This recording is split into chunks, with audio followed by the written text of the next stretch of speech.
Hey, Shalom, Shalom, Shalom. I want to give all praises, glory, and honor to Yahweh Ba'Shem, Yahweh Shai, Bahashem, Waharakal Kadash, double honors to the elders and apostles of Great Millstone. Peace, many blessings, and salutations unto the hopeful elect, Salakia. All right, the house of David, the by after our die, for whom these epistles are written for in these last days. Shalom to the elect. So I got this article up on the screen from RT News, and I mean, I'm bringing this out because a lot of us that came into this truth, initially, this is one of the main things that kind of, well, at least for me, I can't speak for everyone.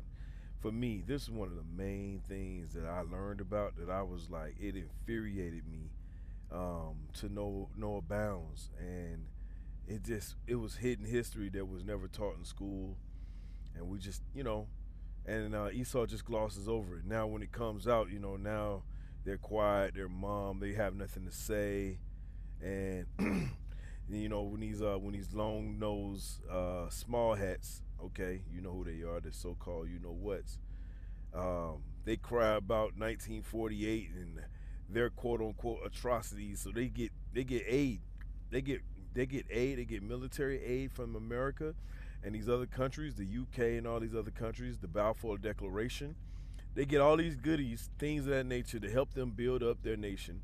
But we say anything, and this is what we get: absolute silence. And not even if they don't give us silence, they give us straight up. Uh, uh, um, um, uh, Damn, I can't think of the word right now. Gaslit. We get gaslit, man. Okay, gaslighting. Oh, it was better here than in Africa. We actually saved you guys. What? Anyway, see, that's the proclivity of the devil. You trust the devil, you get exactly what you deserve. That's why we don't want your stupid what's this, reparations. We don't want your damn reparations, man. Scriptures say, all right, our reparations is gonna be you, you, and everything you own will be ours through the spirit and power of Yahweh Ba'Shem Shai. That'll be our reparations. You in captivity. Okay? We don't want your stupid FRNs, man. You can keep those. Actually, it's being devalued day by day. Okay? As inflation increases. The dollar is strong now, but beware, it's gonna be weakened very soon. All right, so this is from the article. It says Oklahoma judge tosses race reparations lawsuit. Three survivors. Now you can't even get the survivors. The survivors of the actual event itself can't get no money. When are you Jakes are gonna wake the hell up? This guy don't like you. He never liked you, right? It says three survivors of the 1921 Tulsa race riots attempted to hold the city responsible for 100 years of lost income. A judge has dismissed a lawsuit brought by the last three survivors of the Tulsa race riots. See, this is what they were trying to say. See, now listen, if we were arguing on effective reparations, right? They'll say, well, nobody's actually alive here. That's actually, that actually partook in slavery. Nobody's still alive here. But you got three people that actually went through the atrocities of their city being burned down. They're still here, and they won't give them the money. Not that we care, okay? Not that we care, but we're just making a point. The hypocrisy of the devil, man, okay? That's why we get on you, Jakes, because you trust in this fucking devil so much, it's going to be to your downfall, okay? It says, a judge has dismissed a lawsuit brought by last three survivors of the Tulsa race riots who argued that the city never adequately compensated them for the burning down of its black businesses district in 1921.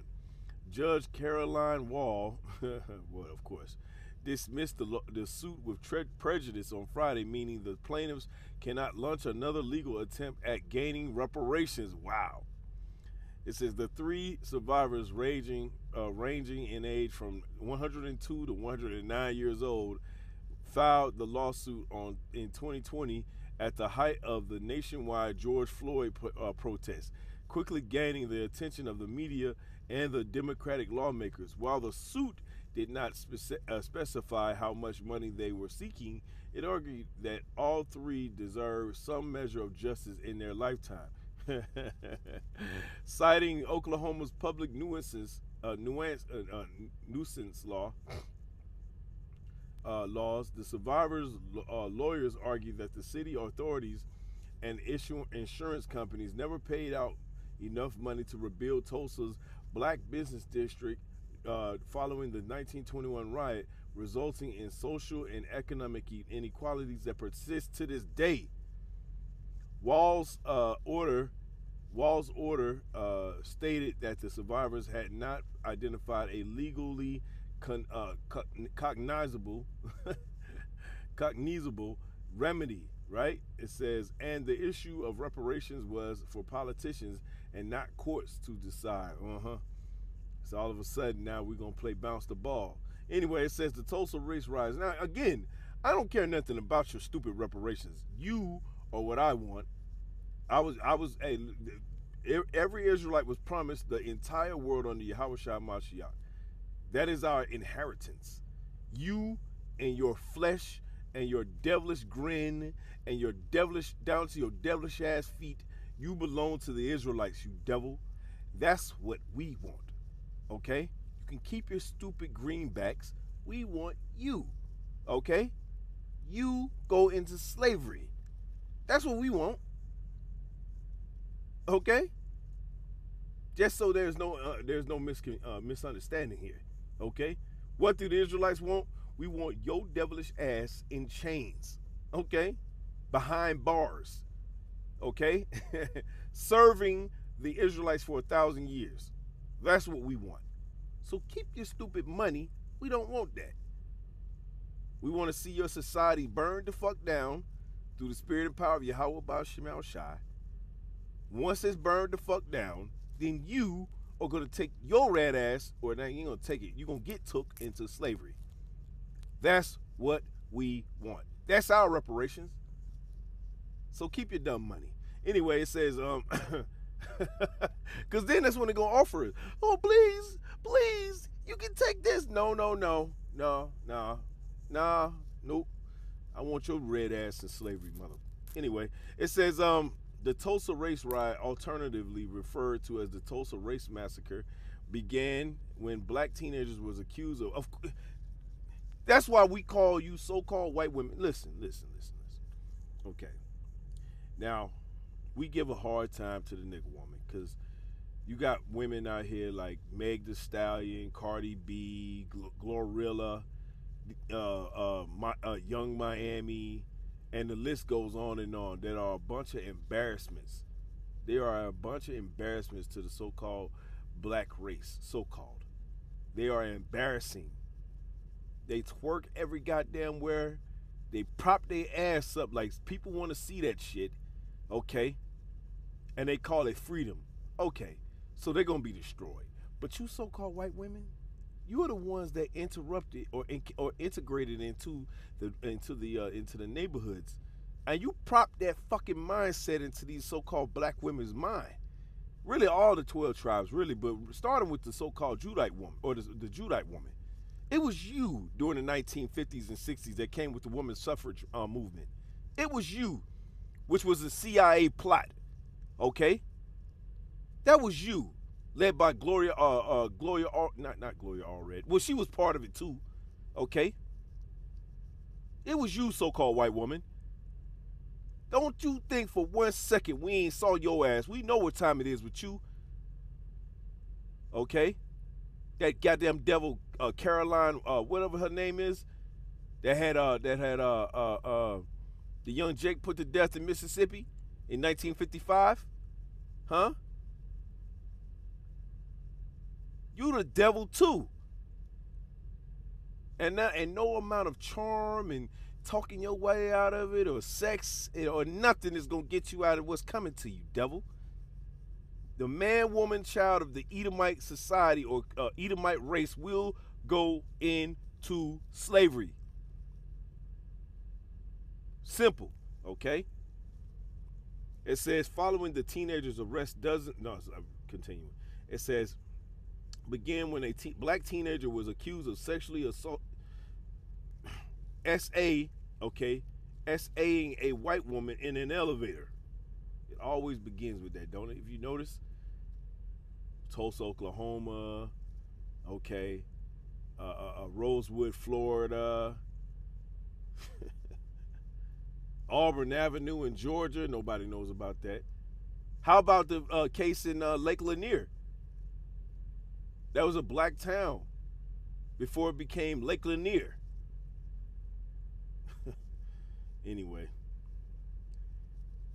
it says Tulsa was racially segregated at the time, and the labor competition between blacks and whites contributed to a tense atmosphere in the city. Following the teenager's arrest, dozens of black military veterans took up arms and went to the city's courthouse, anticipating a possible lynching by a hundred strong white mob, which had already assembled at the building. Scuffles broke out, right? Followed by gunshots, and by the following morning, gangs of white and black men were engaging in shooting battles across the city. Within hours, the whites had burned down the 35-block Greenwood neighborhood, at the time one of the wealthiest black neighborhoods in the U.S. The National Guard were called in to quell the violence. Is that what you call it? Or were called in to bomb the rest of the neighborhood? Anyway, it says quell the violence, and martial law was imposed, of course, on the black residents, of course. It says by the time the riots ended, 26 black and white and 13 white people were dead, according to 2001 figures, and 10,000 Greenwood residents were left homeless. So, we tell you, Jakes, that the devil is going to be the devil, and never to trust thine enemy, but you're going to trust in him anyway. We told you not to take his goddamn jump shot. You took it anyway. Now look at you. Maimed, injured by the you know what, by the jump shot. And we're telling you now not to take this MOTB, but alas, two out of three, or 2/3 is going to do it. All right, this is Genesis 27:41, and we bring this up so you understand that your enemy is in the midst of you, smiling, grinning, shaking your hand, offering you a beer. He hates your ass. This is Genesis 27:41. And Esau hated Jacob because of the blessing wherewith his father blessed him, right? He was blessed with the spiritual power, man. He was blessed with the kingdom of heaven. It says, and Esau said in his heart, the days of mourning for my father are at hand. Then will I slay my brother Jacob. That's right. Okay. Verse 42, it says, and these words of Esau, her elder son, were told to Rebekah, right?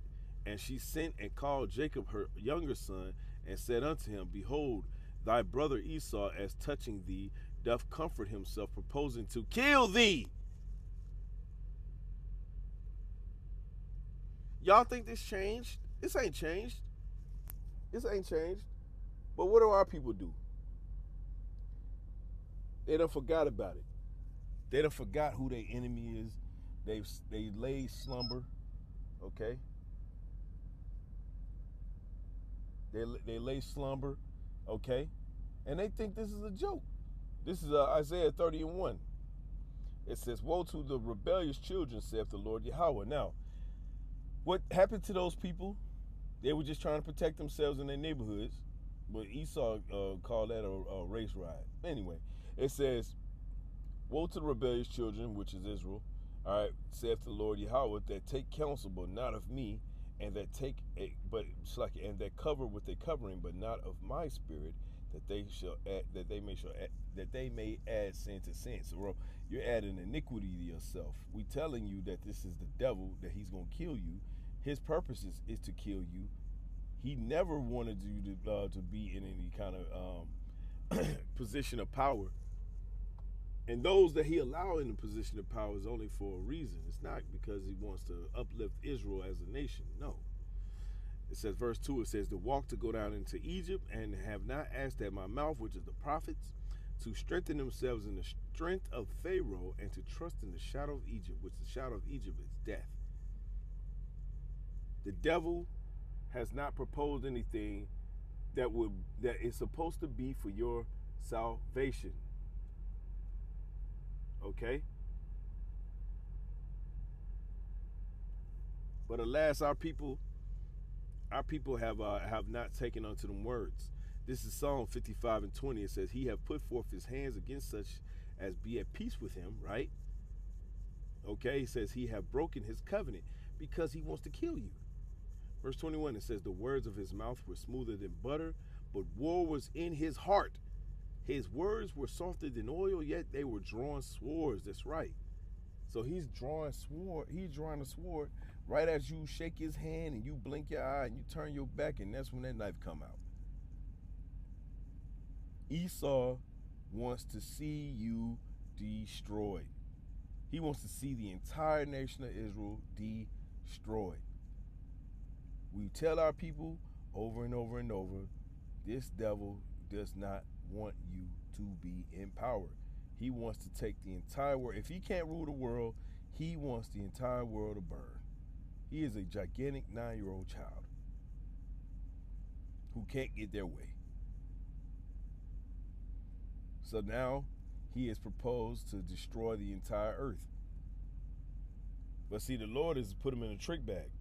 The Lord put him in a trick bag because he thinks it's like you. Because he knows, well, he purports to know that he thinks he can be able to overcome Yahweh Ba'Shem Shah. And he can't. He's going to try though. So the Lord, knowing what his plan is, the Lord gave him an impossible task to accomplish. Okay?